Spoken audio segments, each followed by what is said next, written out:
All right. So, welcome to the channel that is uplifting the name of Jesus Christ and it's also spreading the true gospel of Jesus Christ. So, yesterday let me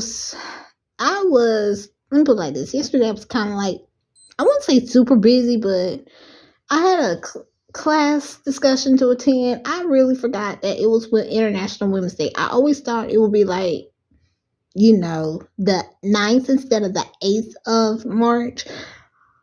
But I'm gonna be honest, I'm gonna be real. Today, yesterday I was supposed to do it. I didn't, like I said, y'all, when you are not of this world, you really forget certain dates and whatnot. I know what day Resurrection Sunday is on, and I'm looking forward to Resurrection Sunday. Yes, I am. But I am going to say this, and I need y'all to hear me loud and clear. So, this is a belated International Women's Day not tribute, but video I'm going to make in honor of the women of the Bible. My favorite women of the Bible, okay? And it's approximately 5. And 2 of them don't got a name. That's right. 2 of them don't got a name, but only, really, I want to say it's like 6. It is 6. It's 6 of them. But still, 2 of them don't have a name. And I'm being honest. 2 of them don't have a name. So I read Genesis this year. And when I say I no longer like Rachel, I'm being honest. I'm not here to bash no woman, y'all, from the Bible. That's one thing I'm not going to do. But it's just Rachel, if I had read it more and more, like from the past and all that, I would have, regardless of her being beautiful and whatnot, she was just ignorant. She was just ignorant. She was just, then again, 7. 7 made my list. Because I just realized something. Rachel's situation was kind of similar to another woman's situation. But this woman had the sense enough to pray to God about the situation. I'm just saying. So it's 6 women. Not 6, it's 7. 7 women. 5 of them have names that I'm going to talk about. And 2 of them don't got names. So, I'm going to tell you the women that didn't make the cut. I'm just going to be. Eve didn't make the cut. Jezebel definitely didn't make the cut. Athaliah, Jezebel's daughter, didn't make the cut. Leah, Rachel, they didn't make the cut. Mama Sarah, she didn't make the cut. Who else didn't make the cut? Haggai, she definitely didn't make the cut. Who else didn't make the cut? None of Israel's concubines, they didn't make the cut. Tamar didn't make the cut. I don't have anything against this woman, but the Shulamite woman, she didn't make the cut. Who else didn't make the cut? Michal, Saul's daughter, the one David was married to, she didn't make the cut. Bathsheba didn't make the cut. Mary didn't make the cut. I'm sorry. I'm talking about Jesus' mother. Y'all, she didn't make the cut. Nope. Mary Magdalene, she didn't make the cut. I'm being honest, when I heard about Mary Magdalene at first, I was like, this is somebody, this woman that gives me cringy vibes. But later on, I realized that even though she had a past, she did not allow that past to stop her from following Jesus. She knew she wanted to be set free and delivered. And that was one thing I admired about her, but like I said, she still didn't make the cut. Who else? Rahab didn't make the cut either.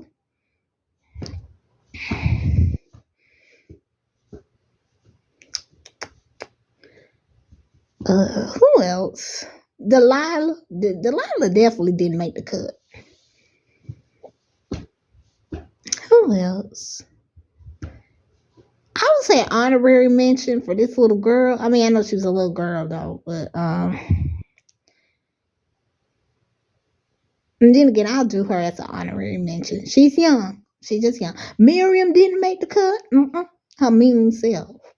Who else? Someone else. Sons of deputies. The women that funded Jesus ministry, I'm sorry, y'all, they just did not make the cut. I mean, granted, they still with him, they still by him, and they actually funded the ministry for him, and I'm, content about that. But they were not even my favorite either. The woman at the well, she didn't make the cut. And this is me being, y'all seeing my humorous side, but like I said, they're not real. Yeah, I don't mind reading about them, but they weren't my face. They didn't really, bring enough impact. See what I'm saying? They didn't impact me in a way that got me excited about reading about them.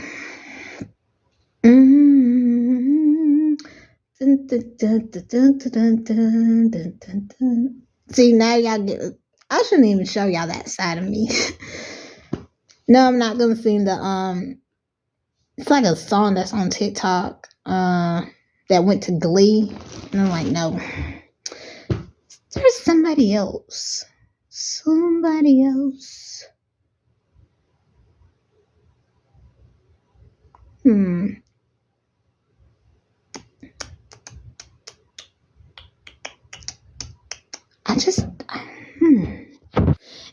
It's gonna come to me. It'll come to me. But I'm gonna go ahead and make this video and give my input on why I like these 7 women.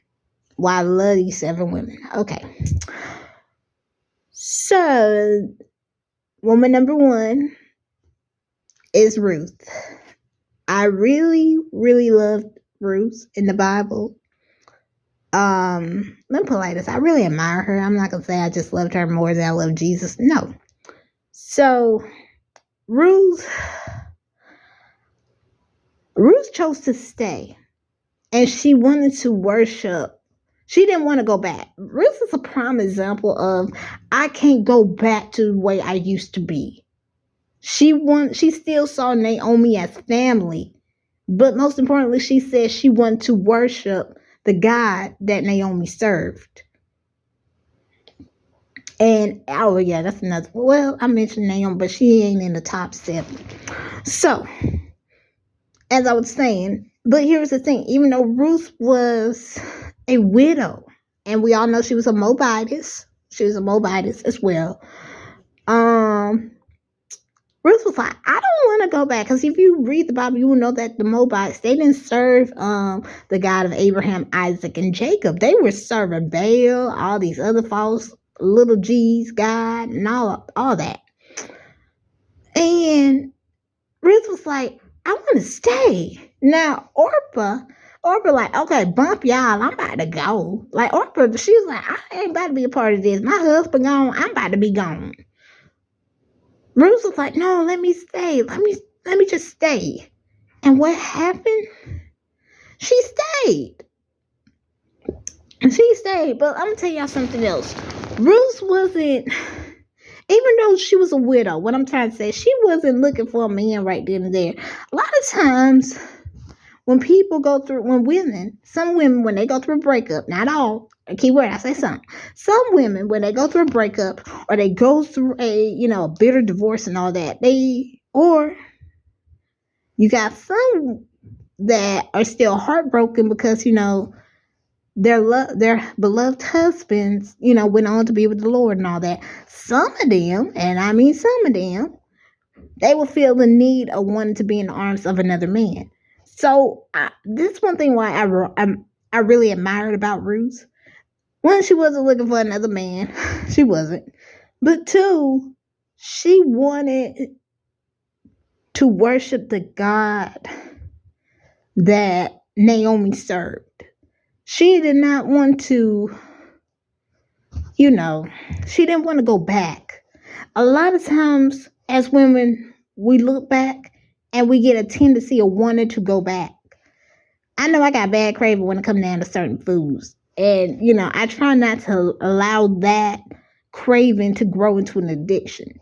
But when it comes down to certain people, that I say I no longer want to be around, or I no longer want in my life, or, you know, and there's certain memories of that person that sometimes I want to dance and sneak inside my head. I'd be like, no, I don't want to go back because, and this is why I'm the way I am when it comes down to an ex.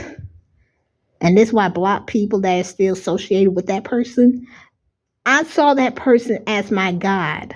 I can't see that. I can't be around that person. That person is no longer my idol. So I'm not about to go back idolizing a man that is not legally tied down to me. I don't even worship my own husband like that. No. You're going to ask my husband. I don't even worship him like that, but I still submit to my husband. I just can't. And it's not being bitter. It's being respectful. It's being respectful when you let go and you turn around. That's my point I'm trying to get at with y'all. So with Ruth, I really am admired that she wasn't out here just searching. She really wanted to stay and be like, I don't want to go back. Because when you go back, familiar things, that's why a lot of these demonic spirits are familiar. Because at one point in time, you were familiar with addiction. You were familiar with fornication. You were familiar with lust, greed, So she would have been familiar with the gods that she probably was serving. And like, okay, I'm back. Imagine if she didn't stay. We wouldn't have Obed.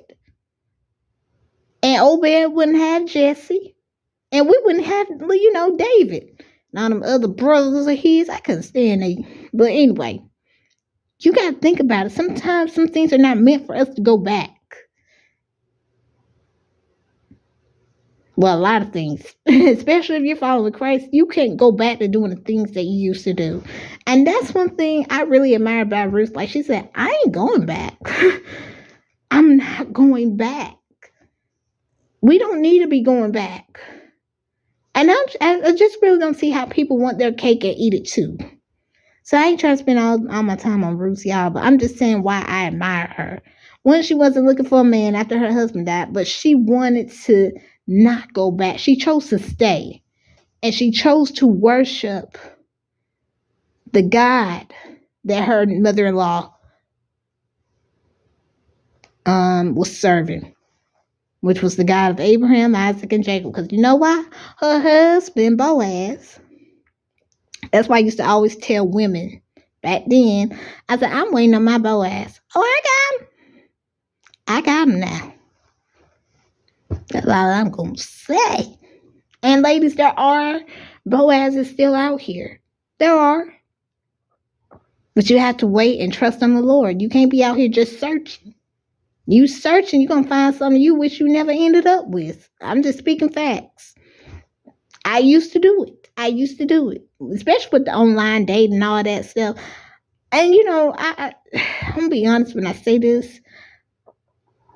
I ain't going to get too personal. No, I ain't going to get too personal. I mean that I ain't getting too personal. But I'm just thankful I didn't really have to go looking for my husband when I was trying to be in survival mode. I went through some things back in 2020. And I remember walking instead of running. Well, I couldn't even run anyway because my feet messed up. But yeah, I really wasn't looking for him. I'm like, okay. I just thought he was in another brigade. So I was like, okay. Not realizing he was right down the road, like literally right across the street. And then also,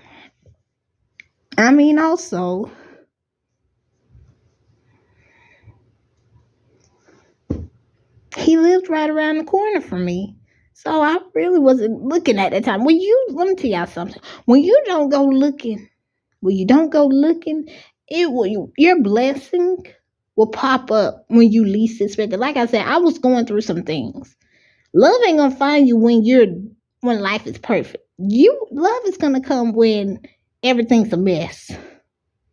Once y'all remember that, love is gonna really come when everything is a mess. Excuse me, y'all. Now, I'm moving on because I can get on a whole word about Ruth, y'all. I'm moving on. So, next woman, number 2, Esther. Not only was she a queen, but this queen chose, and I mean, she chose to put her life on the line. She chose to, because there was a rule, like, you're not really supposed to go see the king unless he calls for you. So the king was her husband. So she had a game plan in order to save her people. Like, okay, I'm about to do this fasting for 3 days, all this. Now I need to go see the king. I got to come up with a master plan. That's what I loved about Esther. She was like, I got to go against his will. But, there was a rule about that. If you went to see him and he didn't call you, you'll perish. Her husband was like, this is my wife. And what he decided to do was honor her. Because the first wife, Vashti, it's something about that whole marriage right then and there I just couldn't understand, to be honest. I didn't understand what was going on and all. But anyway, enough about Vashti, because Vashti didn't make the cut either. Anywho, Esther is one of those women we should all be like in a way. We should all try to be courageous, even in the time of adversity. I would say that. And I've actually done that. I've actually done that.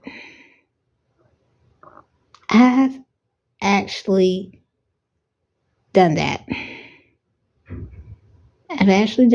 not going to tell y'all what happened. But investigation came. I was only interviewed for this investigation. But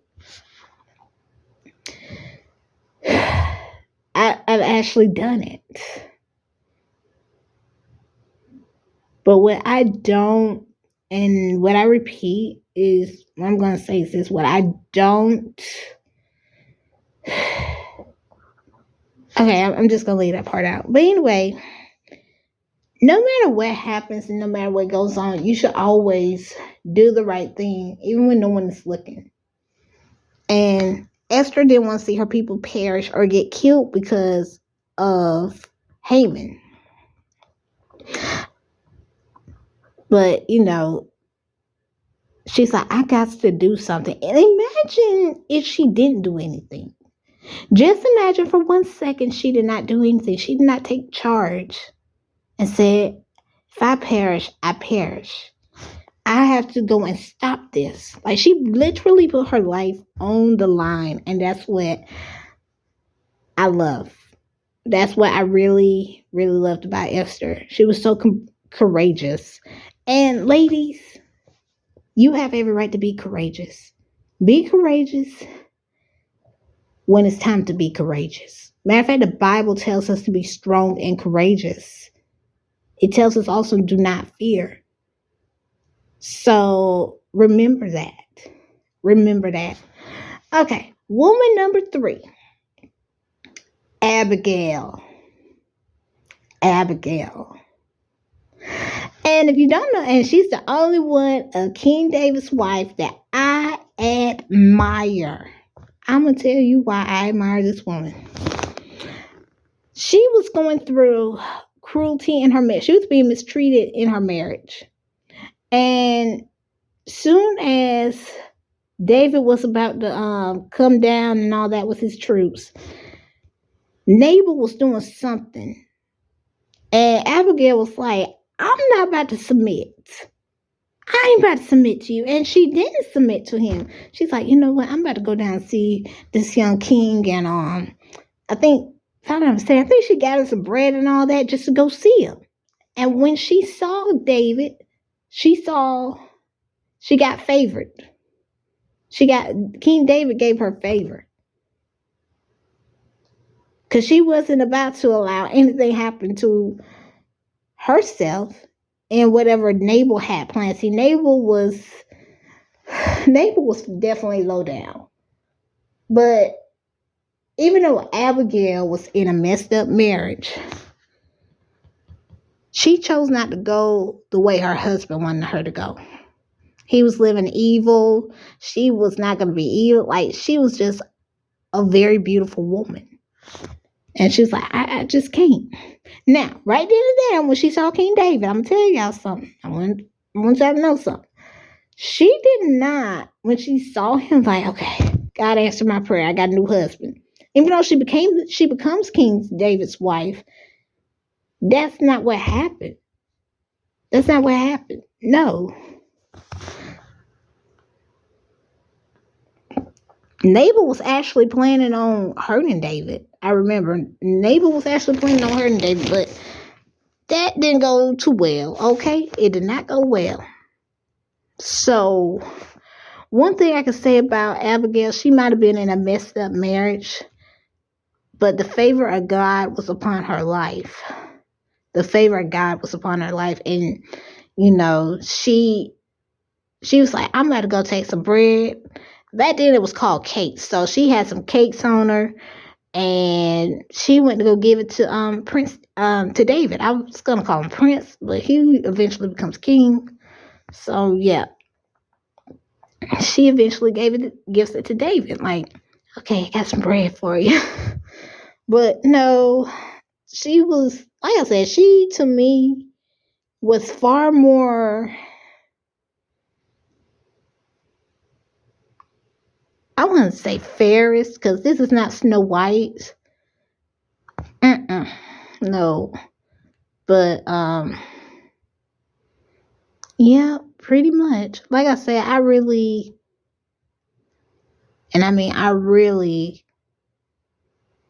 admired Abigail. Like, she said, nope, I'm not about to submit to my husband because he want to do this, he want to do that. Plus, he's also evil. I'm not saying ladies do not submit to your husband. I'm not saying that. Do not. But if your husband is not following in the way of the Lord, like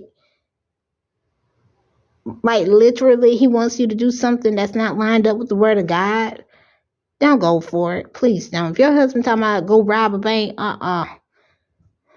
nope. Talk some sense out of him. Pray for this man's soul, because he shouldn't be wanting to rob a bank. No way. Or wanting to harm somebody that's not harming or trying to harm y'all. And the reason why I'm saying that one too, because he has every right to defend himself and protect his family. Ladies, you still got a right to pray for your husband's salvation and intercede on his behalf. Trust me. I'm going to tell y'all something. After the honeymoon phase comes work.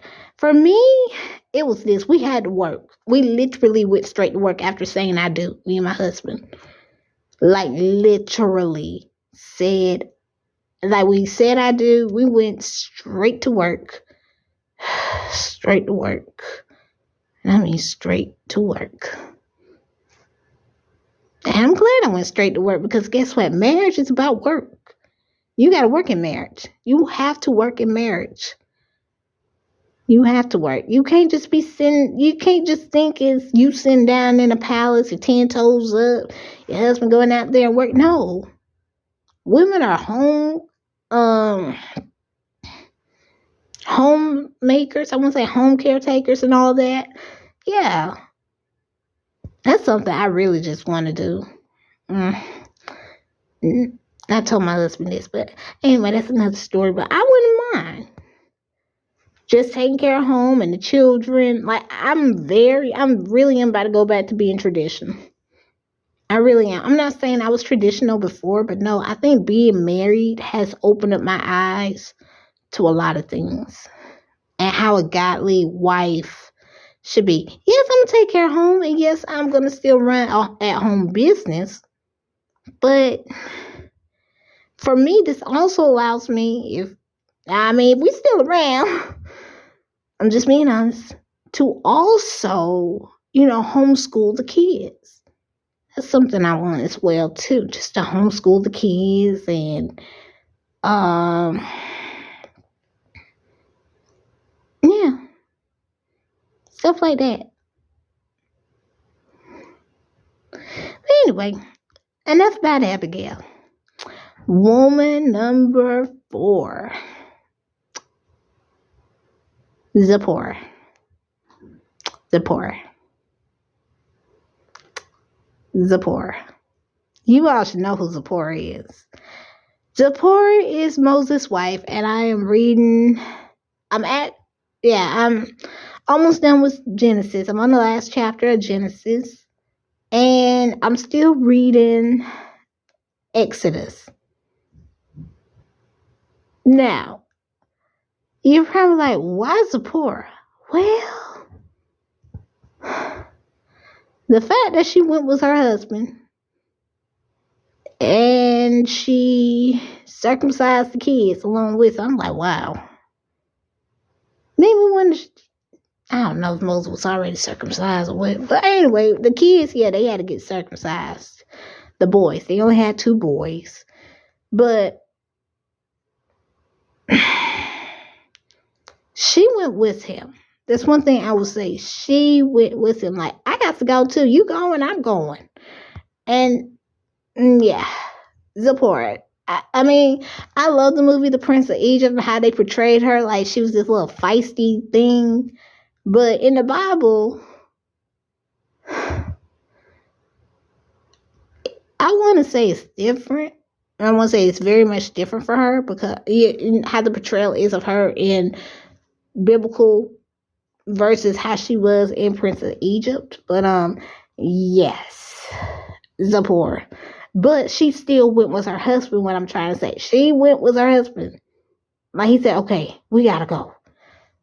She was like, wow, what did I get myself into? Well, you married a Hebrew man. That was one. And another thing,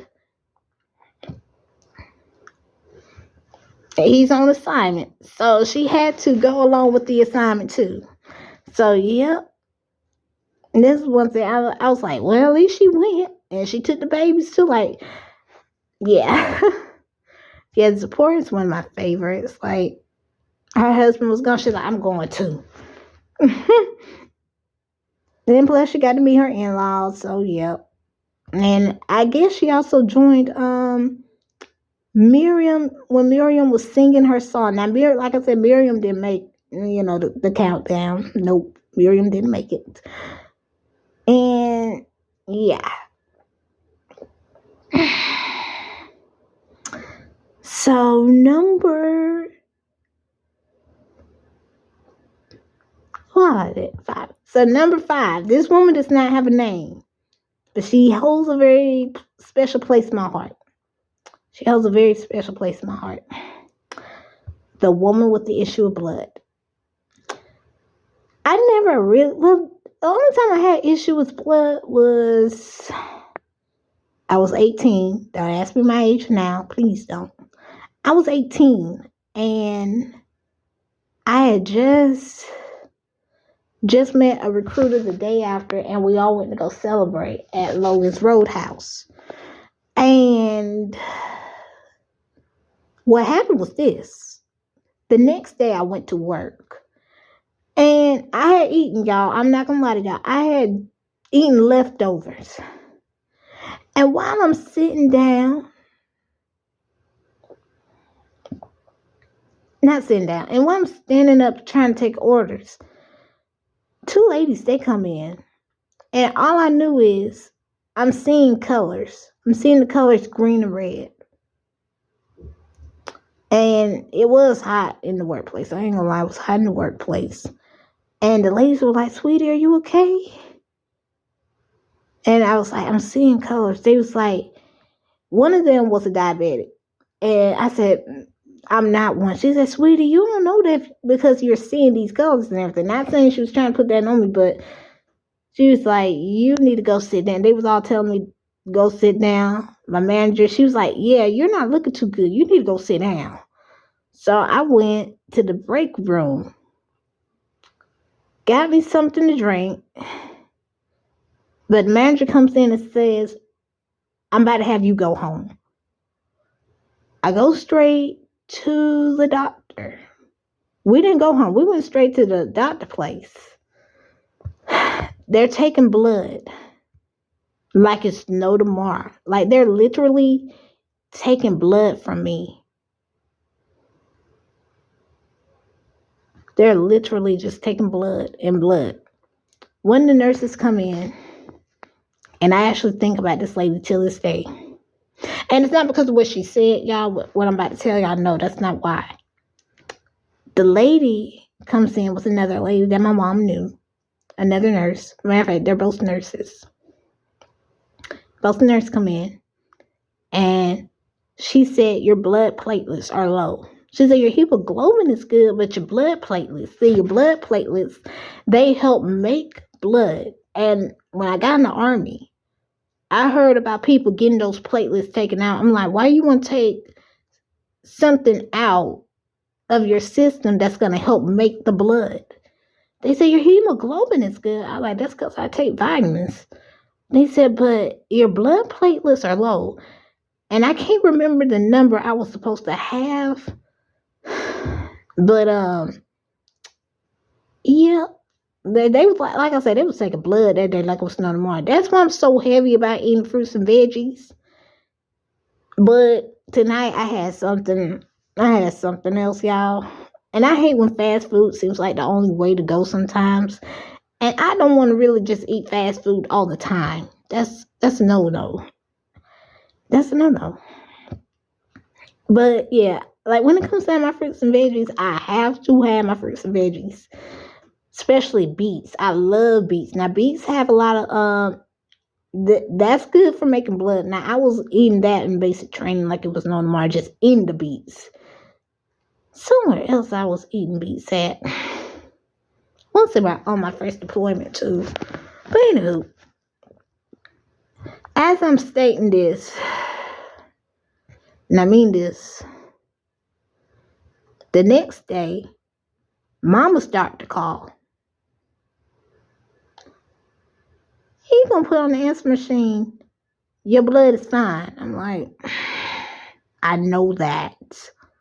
I know. But the next, was it Saturday? Yeah, Saturday I went on to work. I went on to work on Saturday. But I was good overall. It's just, I don't think about the woman with the issue of blood because of my issue with blood. It's mainly because of how long I dealt with my nightmares. I dealt with my nightmares for almost 12 years. The last time I had a nightmare, y'all, of my ex, I woke up and I wasn't upset. And I'm going to tell you why I wasn't upset. This person, like I said, even though I no longer, want any deal for him or the people that associate themselves with him, I literally, to this day, I don't want to go back. Like I said, in a way, if you ask me, I'm pretty much relatable to Ruth. I just don't want to go back. And there's a reason why I don't want to go back. I don't want to open up any doors that God has already closed. And I'm definitely not going to disrespect my husband because I don't see this person as a friend. I don't see this person as a play brother or anything. I don't see him as anything that I once loved and admired. I mean, I care about his soul, but I don't care pretty much like if he tries to ease his way back in, it's a no. It's just a no. Because I'm not going to disrespect my husband and I definitely am not going to disrespect God. I can't tell you how many times I've opened the door for my ex to come in before I got married, y'all. And how many times I slapped God in the face by letting this person back into my life. So the nightmares, they didn't really start until 18 because 17 was when I went through the depression. And when I mean my depression, yeah, him leaving me for someone else. Someone I thought was a friend. But, I'm at a point, like, I don't even slander this person. That's one thing, you ain't got to worry about me slandering him. But I will speak my mind the truth about him. Like, yeah, you just don't care. You don't care. Like, he's just one of them that I do pray he does repent, because he doesn't care who he hurts. That's one thing. He don't care who he hurts. And that's just a fact. That's just a fact. Even his ex told me, he just, I thought everything was good, but, he was mistreating me. I was like, now you see what I was dealing with. That's another story. But anyway, I'm just going to be honest. If I had to deal with something for 12 years, it would be these nightmares. Like I said, I dealt with them at 18. And for me, it was worse. It was just worse. But let me go back to the woman with the issue with the blood, okay? So she had spent all she had on these doctors. I'm going to tell y'all something. Y'all can't be trusting these doctors these days, okay? Because the doctor's going to tell you one thing, then they're going to tell you another thing. Y'all need to start trusting in Jesus more. I don't know who this is for, but please start trusting in Jesus more. Please start believing in him more, okay? So, anywho, as I was saying, Lord knows I can talk. The woman with the issue of the blood, she spent all she had, but she heard Jesus was going to be in town. That's why the little girl was going to be an honorable mention. I'll tell you why she's an honorable mention. Even though she was a little lady and not a grown woman, I still want to, pay some homage to her. The little girl that was presumed dead, but in all reality, Jesus said, this little girl ain't dead. What y'all talking about? She's asleep. Yeah, that little girl earns a special place in my heart. Very, very special place in my heart. Folks talking about she was dead and she wasn't dead. She was asleep. Anywho, woman with an issue of blood, she heard Jesus was in town. She's like, okay, I gotta go see him. And back in them times, when women were going through what they went through when it was their time of the month, ladies, I hate it when it's our time of the month. I really do. But that's something I have to embrace as a woman, because I know that's a show and a sign right then and there. I could be able to have kids. But the cramps, the weird cravings, and what I really hate about it, the mood swings. That's what I hate about when I'm about to go through it. I hate the mood swings, because the mood swings, I be ready to fight. Like, I'm not talking about fight anyone. I'm talking about find these spiritual, demons behind these mood swings. I'm like, that's the time to suit up. I be ready to fight. I mean, I'm not fighting anyone. I'm just going to be honest. I'm not fighting a person. I'm fighting spiritually. Like, let me put on my fighting clothes. Like, I really do be ready to want to go. But I'm not talking about me wanting to fight physically, but spiritually. I be ready to go to war when these mood swings be starting, y'all. Nope. But anywho, so back then in the Bible times, when a woman was going through a menstrual, she was unclean. Because, y'all don't remember Bathsheba, she was unclean. So when David first saw her, she was taking a bath, but she was unclean because she was going through her cycle. And David looking at her like, I can't wait. Who was she is. David need his tail whooped. But anywho, as I was saying, the woman with the issue of blood. Back then, a woman could not be seen because she was unclean. And when a woman's going through a cycle, yes, it does have a strong odor to it. Oh, ladies, I wish how we have like leave, and even for medical leave and all that, I wish there was a leave for women.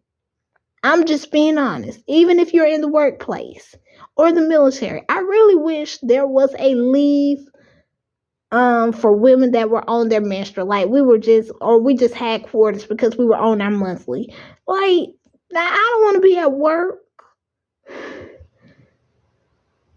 I'm gonna be honest, I really don't want to be at work when I'm on. I really don't. I want to hide. I just want to not really be at work. But anyway, she took a big risk. I would say she was courageous for this. She had faith the size of a mustard seed. So what she went to go do, she went to go see Jesus. And there was a big old crowd, y'all. And she's like, I gotta just touch the hem of his garment. That's how much faith she had. But, people probably stepping on her and all that, like she wasn't nothing, and, hurting her hand. But she finally touched him, and then Jesus was like, hold up, y'all, somebody done touched me. And Pete was with him. One thing I could say about Pete had loyalty. That's one thing I love about Peter. Peter had loyalty up in him when following Jesus. Even when Jesus was getting arrested, he was turning up, y'all. He cut the man ear off. But anyway, like I was saying, Pete was like, bro, what is you talking about? Ain't nobody touch you. He's in front of the crowd, somebody in the crowd. But she was like, hold up, y'all. Somebody touched me for real. And the woman came. The one with the issue of blood, she came. But what he told her, Jesus told her this. Go, for her faith made her whole. And that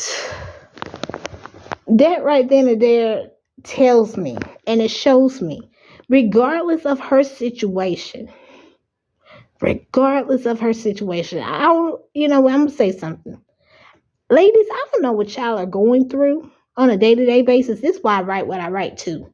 I don't know because mainly my main characters are women. And if it's a love story with a dual point of view, then it's a man and a woman. But majority of the time, when I have a character that's a woman, I know that women are my primary readers. I don't know too many men that read my books. I only had one or two men that read my books. And they've complimented me well on the books. But when it comes down to a woman reading the book, 9 10 she gonna like it. 9 10 she ain't gonna like it. But a lot of times my messages in the books are directed towards women. Now, I don't know about writing women's Christian romance and all that, but you know what? It's just take it for now as Christian romance. But I don't know about writing women's Christian fiction, what I'm trying to say. Because that is a popular genre, and that gets mixed up with chick lit along with women's fiction. So those two, they kind of, yeah. Let me get something to drink right quick, y'all. And I ain't got my water today. I got my Gatorade. But, I'm about to endure just finishing this. But, yes. So, what I'm about to say is this. No matter your circumstance, no matter what you're going through, always remember to have faith. A little faith is better than no faith. It's best to have faith. This woman had faith. And it seemed impossible for her to get to Jesus. Because guess what? It was a big old crowd. Everybody and their grandma were following him. But she said, I just got to touch him. I just got to touch him. That was faith. That was determination. You got to have faith. You got to have faith.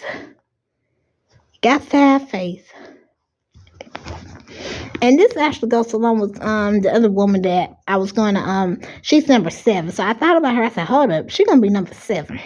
Number 7, okay? Number 6. This is another woman that ain't got a name, y'all. But I'm going to tell you about this woman. In the book of Judges, there is a man named Abimelech. And Abimelech decides to one day take over a city and whatnot. And there were some people that decided to go up into this house. And on the rooftop was a woman. So I think they were Abimelech and his crew, they were about to burn down the house and whatnot. This woman cast a millstone on Abimelech's head. Like she said, you ain't about to come up in here today. So she cast it down. And that's why I said she will always be my favorite. And I'm going to tell you why. Abimelech knows for a fact this woman hit him. So he turns to his arm bearer and says, I need you to kill me because she ain't about to get the credit. Abimelech, she getting the credit. She's getting the credit because first and foremost,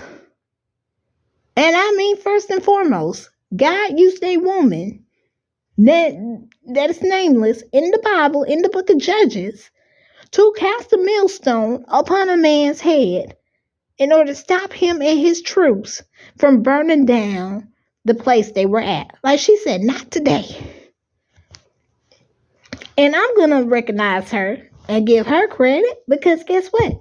God gave her the credit. It's even written in the word that she cast the millstone. But it's to a bit. Let me tell y'all something. God will always give you credit. God will always give you credit. But man won't always give you the credit. So remember, God sees everything. I want y'all to know that God sees everything. God sees everything. Okay? God sees everything. God knows what you do. All right? But I'm going to say something. Man will not always give you credit. I'm going to tell y'all this prime example. And I'm telling you something. The Lord knows, like I said, the Lord knows and sees everything. So a prophet and his wife, one year, they went to a church and there was a woman that was, I won't say she was barren or she was having fertility issues. And she and her husband, they wanted a baby. And the pastor and his wife, they prayed for her, for God to give them a baby. So they went to that same church. And the pastor of that church, not the prophet and his wife, the pastor of that church was like, oh yeah, we prayed for y'all. We prayed. And then the prophet and his wife was like, baby, I was the one that went up there and prayed for him, not him. And it's like that in churches today. There are men that there are pastors that want to take other pastors work credit. But you know what this prophet did? He didn't get up and say, you telling the lie, bro. That was me. He didn't do that. Sometimes you got to sit back and be like, okay, you want to take the applause? Go ahead. Enjoy that show. But let me tell you something. God sees everything. God sees everything. God sees everything. God knows when someone did something when they ain't did something. One thing I will not do is take credit for someone else. I will tell somebody in the heartbeat, no, that was me. Just wasn't me. That was this person. And that has happened before in the church. They thought I ran up there to get, like I told you, I'm kind of glad I did not go up there and grab all those free samples of the books. And I'm very thankful. I'm actually thankful I didn't really talk to the lady at all.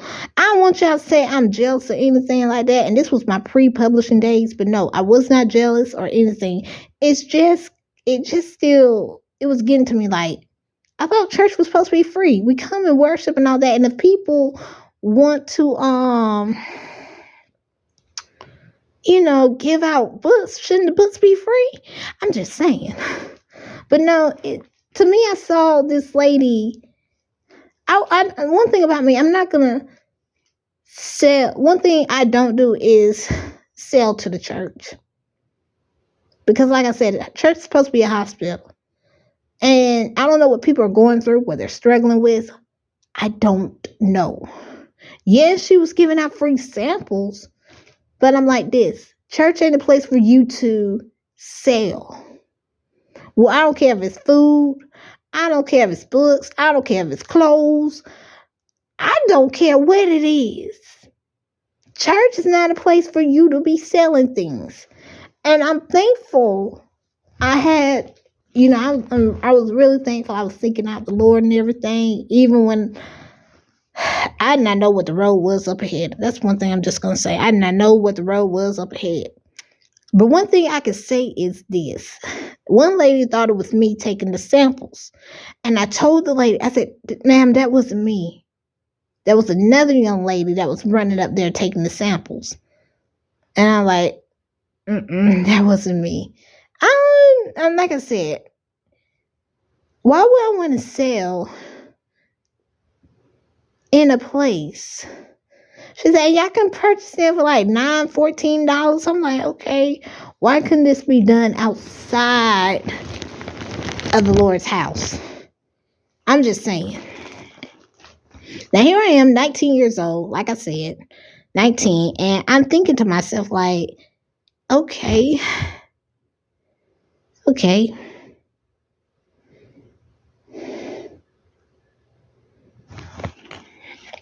All right. But yes, the woman with the that cast the millstone, she will always be like one of my favorites. Like, she was fearless. Like, she said, I don't care what happens. I'm about to, this man ain't about to come through or anything. Cast the millstone on the Abimelech. And the Abimelech, like, okay, bro, just go ahead and kill me. He told that to his arm bearer. He said, this woman ain't about to get credit. Well, guess what? It's written in the word of God. And she did get credit. She got credit for casting that millstone on your head. That should have been enough to kill this man. Instead, he asked for assisted suicide. Like, bro, just go ahead and kill him. Like, what we do this at? Oh, Saul. Saul did it too, y'all. Saul did it too. So, I'm about to end this, but I'm about to tell y'all who woman number 7 is, and she has a beautiful name, and she's definitely, and I mean definitely, she definitely deserves to be on this list. Definitely deserve it. Hannah. If y'all know who Hannah is, that was Samuel's mother.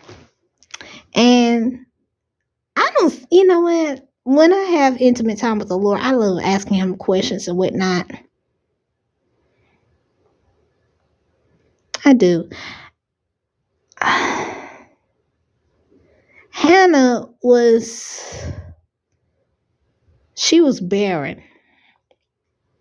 She was barren, but her husband's wife,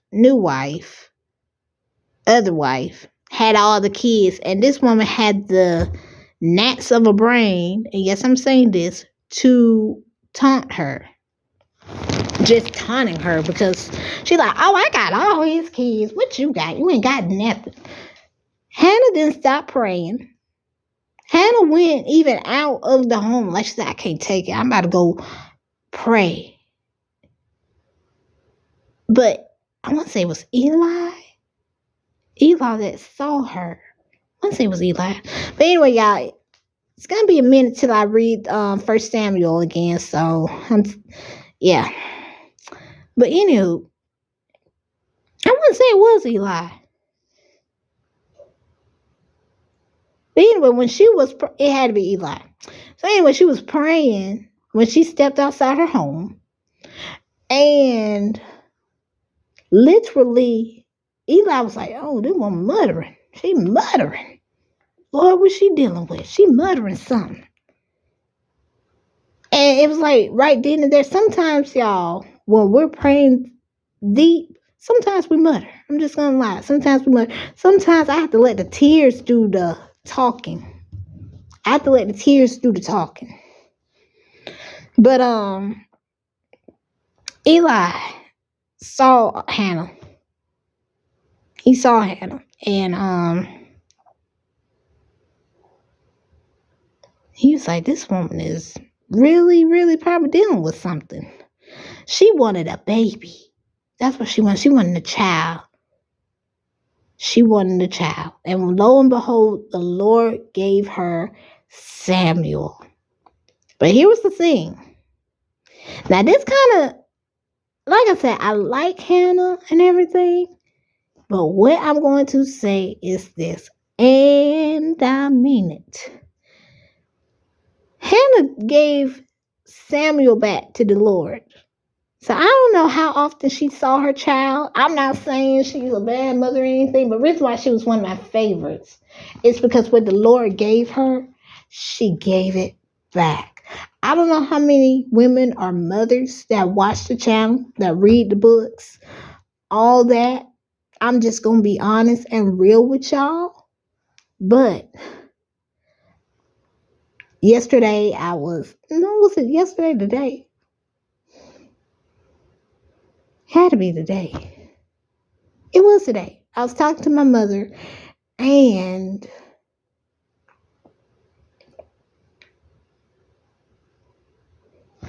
I was telling her, I said, Mama, you can repent on our behalf now. Sometimes you got to repent on some certain people's behalf. Sometimes you got to. You have to. And it's a blessing. I still have a praying mother. It's a blessing that my mother gets to see her grandkids. It's a blessing my mother, gets that, see that one of her daughters is married. Yeah. I'm saying all of this because I don't know. Let me put it like this.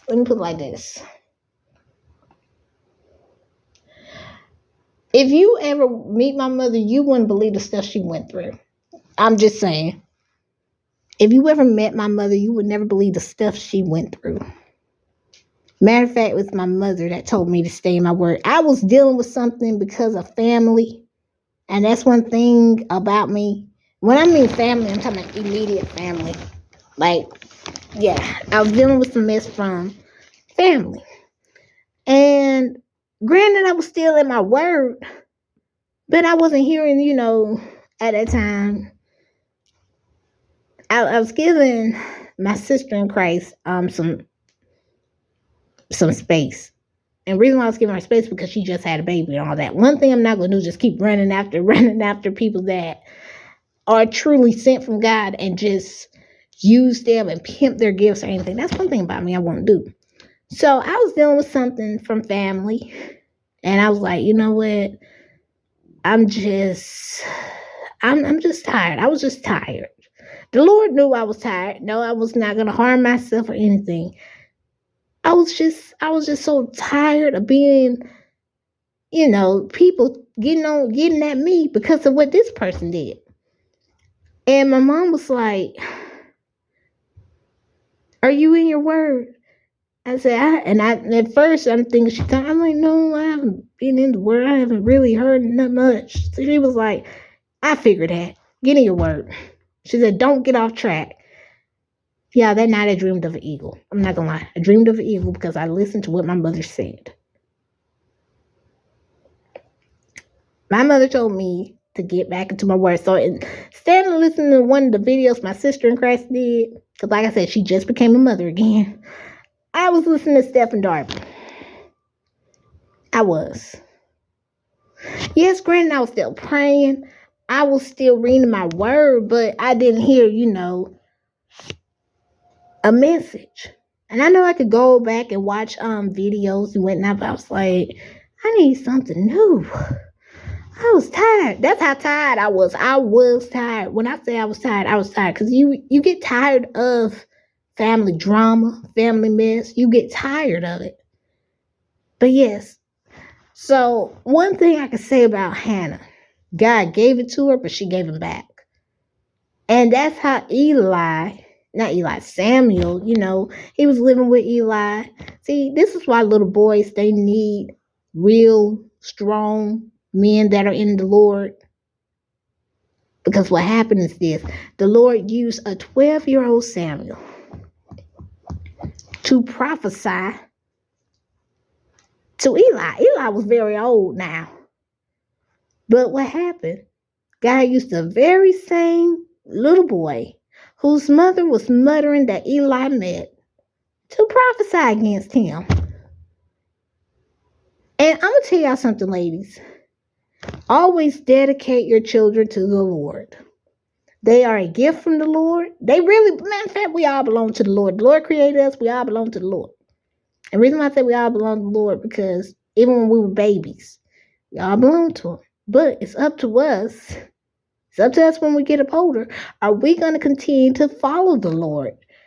That's how we become the Lord's children. If we accept him as our personal Lord and Savior.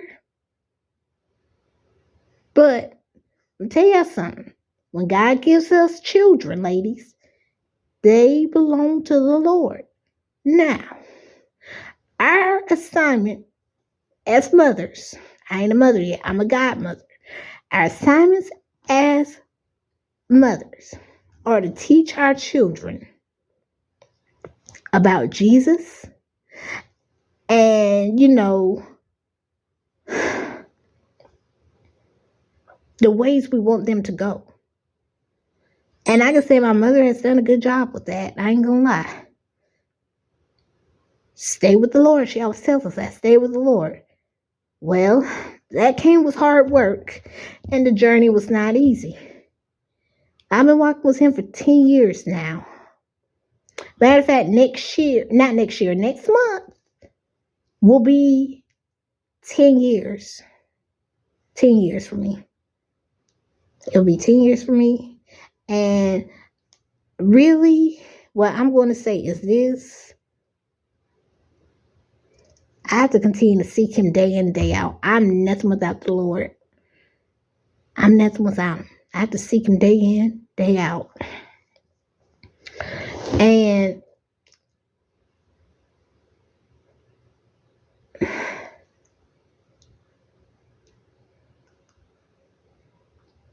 I'm not saying life is easy, because it ain't easy.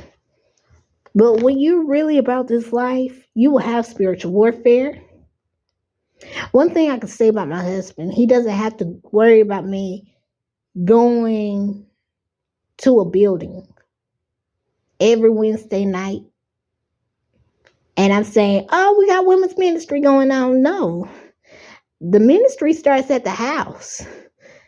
That's one thing I can say. My husband accepts my gift. He might not understand it, but he accepts it.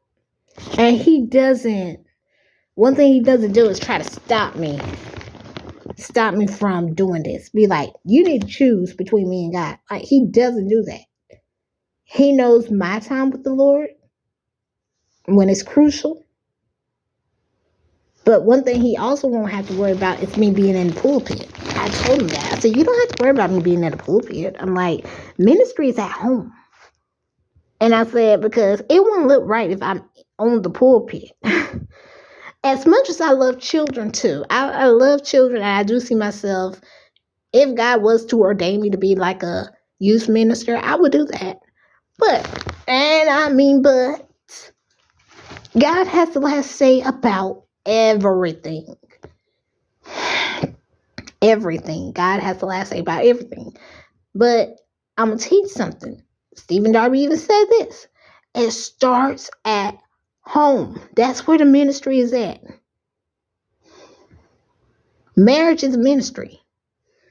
That's why when I submit to my husband, I do my best not to provoke him to anger. If I don't want to provoke him to anger, I shouldn't even be provoking Jesus to anger, because I'm also married to Jesus. So I shouldn't be provoking my husband here on earth and my husband that's in heaven as well. So I shouldn't be provoking none of them to anger. None of y'all ladies should be provoking your husband to anger either. No, never provoke him to anger.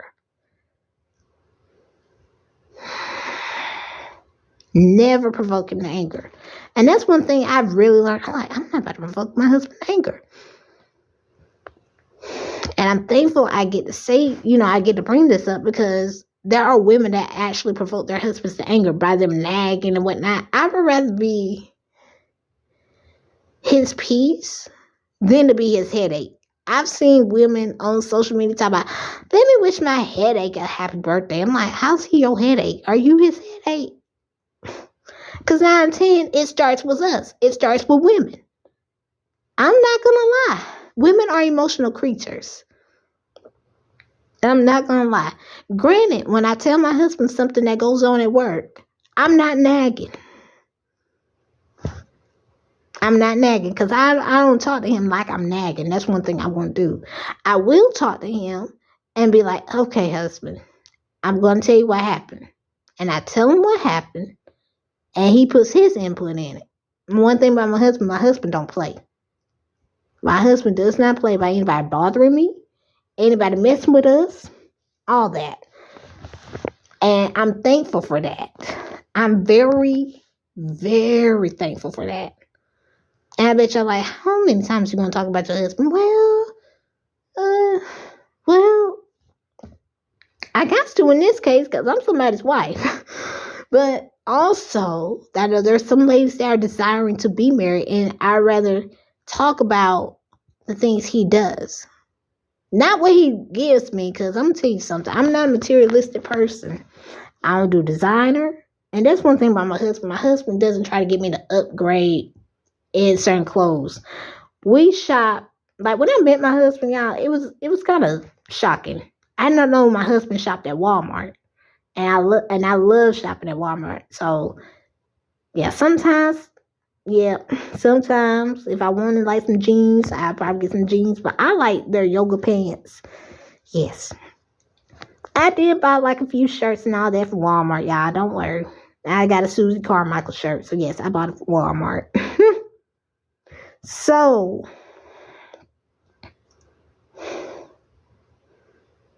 and when they had Tupac, so yes. But I got rid of my Tupac shirts and everything, so I don't wear nothing with Tupac no more. But yes, I was kind of shocked. Like the places I took my husband, like Bell's Outlet, TJ Maxx, Burlington. Burlington is one place we love shopping at. Ross is another. Like my places I like shopping at, and they got a men's section. I'm shocked my husband will go there and go on the men's aisles. And I'm like, you shop here?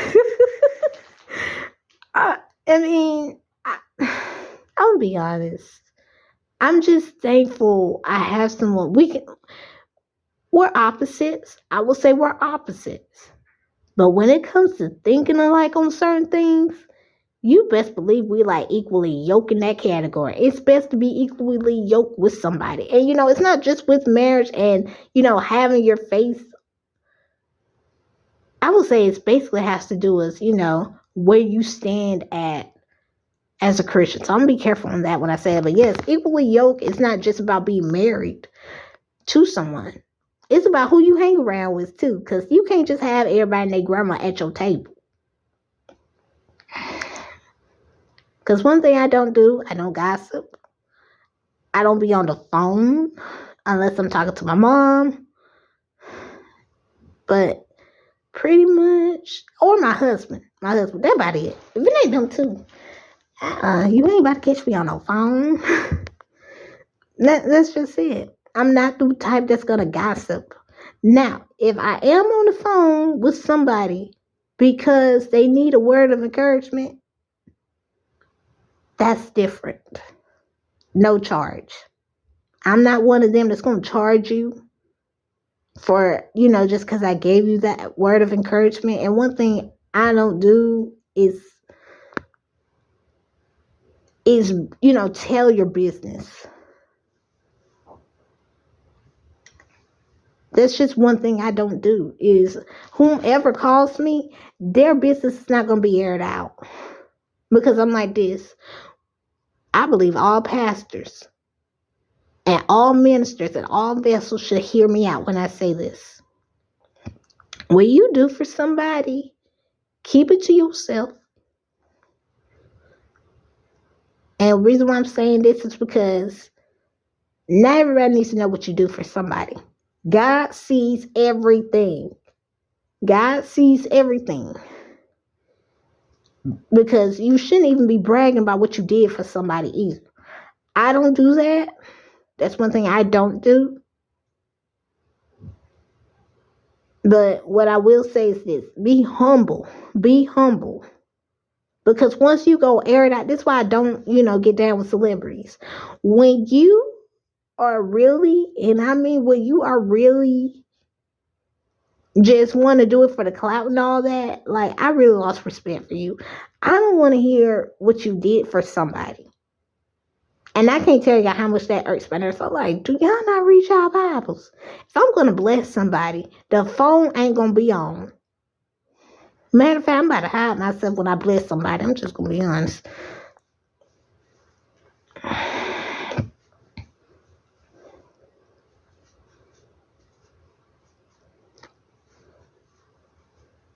But yeah.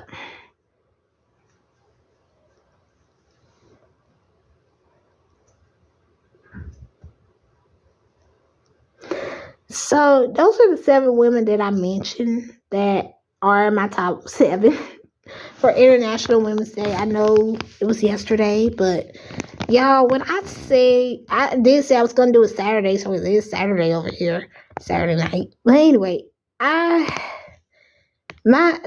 was so upset yesterday. Y'all just don't understand. But one thing I can say, the Lord takes care of those that seek Him. Yesterday morning, I said, Lord, I feel like I'm slacking. I said, I have not been doing the 3 o'clock prayer. I said, every time I wake up at 4, I am at least doing the prayer then, but I ain't doing the 3 o'clock prayer. I said, I have not been doing my 3 o'clock prayer, but I've been doing the 4 o'clock prayer. So, yes, I went to sleep. I went to sleep because yesterday this is what I did. Friday night, I read the word and I prayed. 10 o'clock, what I did at 10? It was like my body was like, you need to go to sleep. So I listened to my body. I was trying to stay up because 12 o'clock was the podcast that I like listening to. It's Christian podcast for Christian writers. But my body, it was like God was saying, you need to rest. You need to rest. So I woke up at 2 because my roommate was up too as well. So I went right back to sleep. 3 o'clock comes. I wake up. I'm praying at 3 o'clock, but I'm saying, look at you taking care of me because you knew I need to do this. And I had to do the 3 o'clock prayer because it was so important. It was so important. Ladies, seek after God first and foremost. Seek ye first the kingdom, and then everything shall be added according. I wasn't seeking Him for nothing else. I'm like, Lord, I feel like I'm slacking though. And sometimes when we feel like we're slacking due to in our faith, I would say when we feel like we're slacking in our faith. Now, granted, I have been praying. I did the 5 o'clock prayer today. Had to. Yesterday I didn't do it because I had an appointment. And I bet y'all like, what you had to go to at 5 o'clock? Don't worry about it. It was a business appointment, okay? Nothing bad. Nothing bad. But I had to take care of business yesterday. So I had an appointment yesterday. I didn't do it then, but today I did it. And when I say I be feeling so content and peaceful when I do this prayer, y'all. So ladies, I'm going to encourage you all. The women I mentioned in the Bible today, I want y'all to read the book of Ruth, read the book of Esther, read about the woman with the issue of blood, the woman that cast the millstone on Abimelech's head, the woman with the issue of blood, the little girl, Zipporah, Hannah. Yeah, I encourage y'all to. I really do. But also, most importantly, what I want y'all to really do is to seek after the Lord now more than ever. That's what I really want you guys to do. I'm encouraging you all to do this. I've been doing it. Just seek after the Lord. Pray more, fast more. And when you're fasting, don't fast just to gain something. Fast because you want to break down the strongholds. Because I'm going to tell y'all something. Some of y'all probably still got strongholds you're holding on to that need to be let go and broken and shattered into a million pieces. It's time to let go. You can't just hold on and say you want Jesus, but you're holding on to the very thing that you don't want to let go. Excuse me. It's time to let go. It is time to let go. Let go. Let go. So if you are someone you know does not have Jesus Christ as your personal Lord and Savior, and you want to make him your personal Lord and Savior, do it now while you have the chance, okay? Do not wait until tomorrow. Do not wait until next week. Do not wait until next year, next month, all that. Because you don't know what tomorrow will bring. Do it now while you have the chance. I will leave my email up, my new email. I need to start doing my new email more. But yes. So may God continue to keep you all. May he bless you all. Be blessed.